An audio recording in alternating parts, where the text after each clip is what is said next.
అందరికీ నమస్కారం. Welcome to our channel. Pavan Kalyan ఒక స్టాండప్ కమెడియన్ లాగా మిగిలిపోతున్నాడా, ఒక బఫూన్ లాగా మిగిలిపోతున్నాడా, ఒక జోకర్ లాగా, ఒక క్లౌన్ లాగా మిగిలిపోతున్నాడా? అంటే మన దృష్టిలో కాదండి, మనం పవన్ కళ్యాణ్ గారిని ఎప్పుడైనా గౌరవిస్తాం.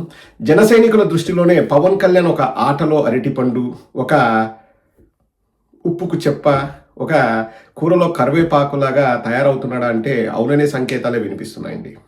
ఒక ఇన్సిడెంట్ జరిగింది. దానికంటే ముందు పవన్ కళ్యాణ్ గారు నీతి సూక్తులు చెప్తారండి. అందరికీ నీతి సూక్తులు చెప్తారు.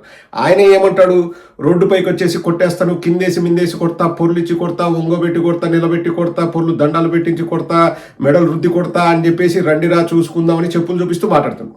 మళ్ళీ వైఎస్ఆర్ కాంగ్రెస్ పార్టీ వాళ్ళ దగ్గరికి వచ్చే లోపల నీతి మాటలు, వెనకాల బ్యాక్గ్రౌండ్ మ్యూజిక్ పెట్టాను కానీ అని నీతి మాటలు, నీతి సూక్తులు చెప్తాడు. వినడానికి 2 చెవులు సరిపోవు. చెప్తాను కదా. వైఎస్ఆర్ కాంగ్రెస్ పార్టీ వాళ్ళని ఉద్దేశించి ఎప్పుడు 8 ఏప్రిల్ ఒక లేఖ రాశాడు మా పవన్ కళ్యాణ్ సార్వాడు. విమర్శలు, వ్యాఖ్యానాలపై స్పందించడంలో ప్రజాస్వామ్య పంథాను అనుసరించాలి. న్యాయస్థానాలలోనూ పోరాడవచ్చు, దాడులే సమాధానం కాదు. వైసీపీ చేస్తున్న దిగజారుడు వ్యాఖ్యలకు కూటమి పార్టీలు ఏం చేయాలి? ఉప ముఖ్యమంత్రి వర్యులు జనసేన అధ్యక్షులు శ్రీ పవన్ కళ్యాణ్ గారిపై సాక్షాత్తు వైఎస్ఆర్ సిపి అధ్యక్షుడే హద్దులు దాటి వ్యాఖ్యలు చేశారు. ప్రజా జీవితంలో ఉన్న ప్రతి ఒక్కరూ నడతను, మాటలను జెన్జీ గమనిస్తోంది, మరిచిపోవద్దు అని చెప్పేసి రాశాడు. అలాగే మేము శాంతియుతంగా నిరసన తెలియజేయడానికి ఏబిఎన్ ఆఫీస్ ముందుకు పోతే కూడా ఏబిఎన్ ఆఫీసుపై వైఎస్ఆర్ కాంగ్రెస్ పార్టీ మూకల దాడిని ఖండిస్తున్నాను అన్నాడు. ఎక్కడ దాడి చేయలే.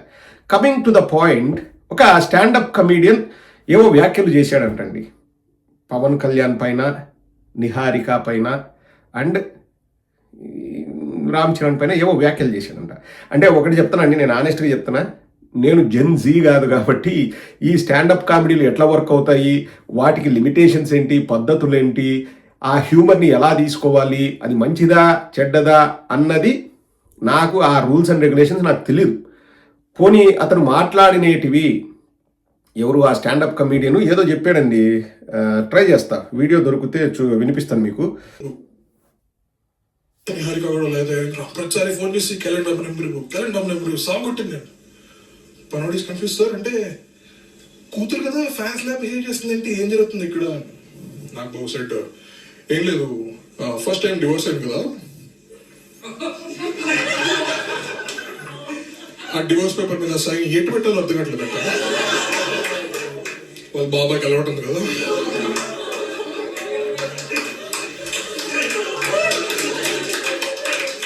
Pawan Kalyan fans 2 times, thank you. Correct చేసుకోవాలండి, మళ్ళీ వాళ్ళు కొడతారు. సి, డివోర్స్ అవ్వడం అనేది జోక్ కాదు. First of all I have to clarify that. Like ఎందుకు డివోర్స్ అయింది అనేది పక్కన పెట్టండి. Like there can be multiple personal reasons why they got divorce. But my joke is, నేను కానీ నిహారిక సిచ్యువేషన్ లో ఉంటే నేను కూడా కళ్యాణ్ బాబుకి ఫోన్ చేస్తాను. ఎందుకంటే ఇంట్లో మోస్ట్ ఎక్స్పీరియన్స్డ్ ఎవరు చెప్తారు కదా, బాబాయ్ చెప్తావా లెఫ్ట్ సైడ్ పెడతారా రైట్ సైడ్ పెడతారా? పవన్ కళ్యాణ్ పాప అమ్మాయిలు లెఫ్ట్ సైడ్ పెడతారమ్మా, నేను రైట్ సైడ్ 2 సార్లు పెట్టాను. One thing I learned from Pawan Kalyan is how to divorce your wife, and that is a talent. Men should learn it.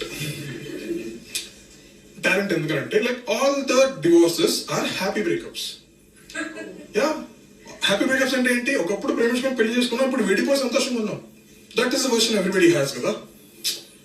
అన్యాయం జరుగుంటే మనకి ఈ పాటికి తెలిసిపోయేది. Like one of the ex wife would have said, నాకు అన్యాయం జరిగింది, నా పిల్లలు రోడ్ మీద వదిలేసాడని. Like somebody must have said it by this time. In the world of divorces, be like Kalyan Babu, not Naresh. Niharika కూడా లేదా. సో అది అతను చేసిన stand up comedy. Niharika Kalyan Babu number ఇవ్వు డాడీ అని నాగబాబుని అడుగుతుందంట. ఎందుకమ్మా తలకాయ తింటున్నావు, ఎందుకు బాబాయ్ నెంబర్ ఎందుకు అంటే, ఏం లేదు నాన్న, నాకు డివోర్స్ అయింది కదా, ఎటుపక్క సంతకం పెట్టాలని నేను బాబాయ్ని అడగాల, బాబాయ్కి ఎక్స్పీరియన్స్ ఉంది కదా అంటే, బాబాయ్కి ఫోన్ చేస్తే బాబాయ్ అంటాడంట, కుడి పక్కనే పెట్టమ్మా, ఆడవాళ్ళు ఎడం పక్కన పెడతారు, సారీ ఏదో సంథింగ్ అనేది ఒక కామెడీ చేశాడు. నాకు ఆనెస్ట్గా చెప్తున్నాను కదండి, ఈ స్టాండప్ కామెడీలో లిమిటేషన్స్ ఏంటివి, పరిధులు ఏంటివి అనేది నాకు తెలియదు. కానీ అతను అలా మాట్లాడడం నాకు కూడా నచ్చలేదు.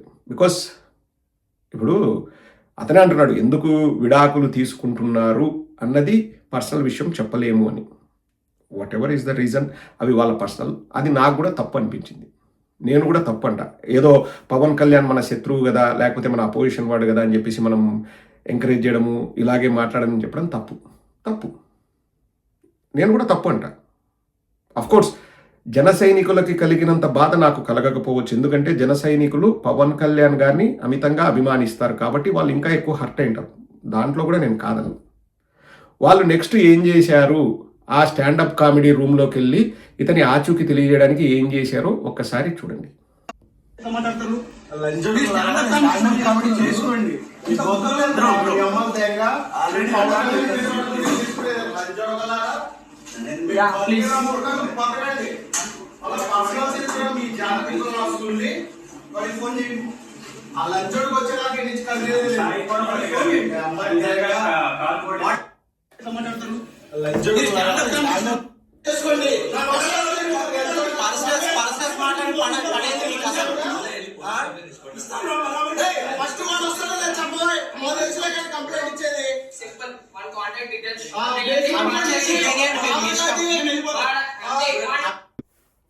లకారాలు తిడుతూ వాళ్ళ ఇంట్లో అమ్మల్ని అక్కల్ని తిడుతూ వాడి డీటెయిల్స్ మాకు ఇయ్యండ్రా, మాకు ఎట్లా కంప్లైంట్ చేయాలో తెలుసు, వాడి కథ చూసుకుంటాం, ముందు వాడి డీటెయిల్స్ ఇచ్చేంత వరకు మేము కదిలేదే లేదు అని చెప్పేసి అక్కడికి వెళ్ళి ఆ స్టాండప్ కామెడీ జరిగే ప్లేస్కి వెళ్ళి లకారాలు తిడుతూ వాళ్ళ అమ్మను వాళ్ళ అక్కల్ని అందరినీ తిడుతూ వాళ్ళు అక్కడ ఆవేశపడుతున్నారు.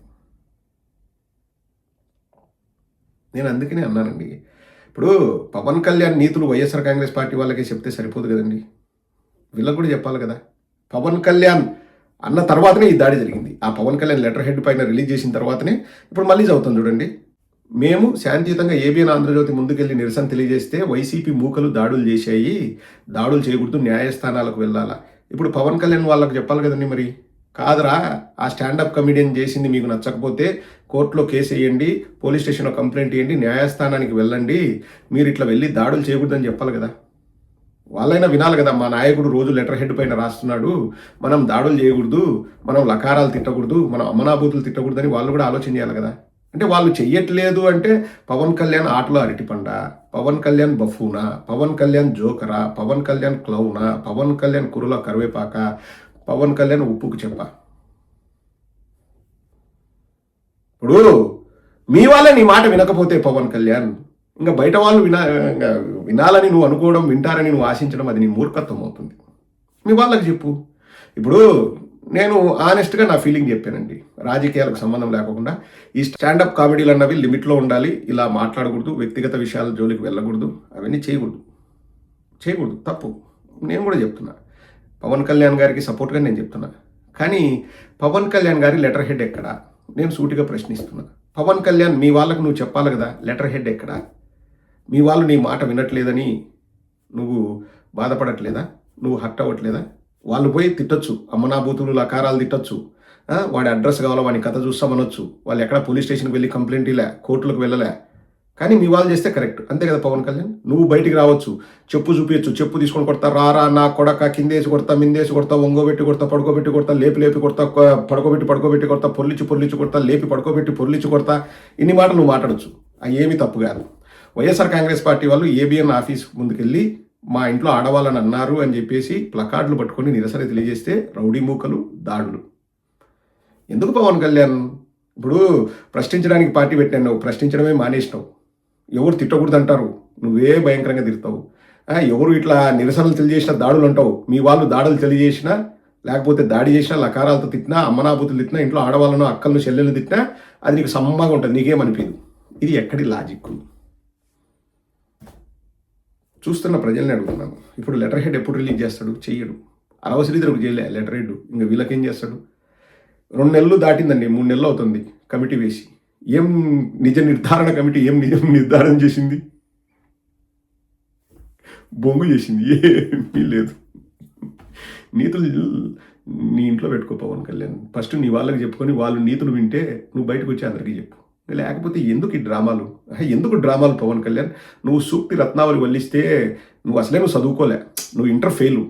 నువ్వు చెప్పేది అందరూ వినాలనుకోవడం నీ మూర్ఖత్వం. సరే, నువ్వు వినాలని అనుకుంటున్నావు కదా, ఫస్ట్ నీ పిల్ల పిత్రులకు చెప్పు, వాళ్ళని వినమను, తర్వాత కదా మిగతా వాళ్ళ కథ. అర్థమైతుందే రాజా? నారా లోకేష్ కూడా చెప్పుకొని నీతి సూత్రులు వింటాడేమో.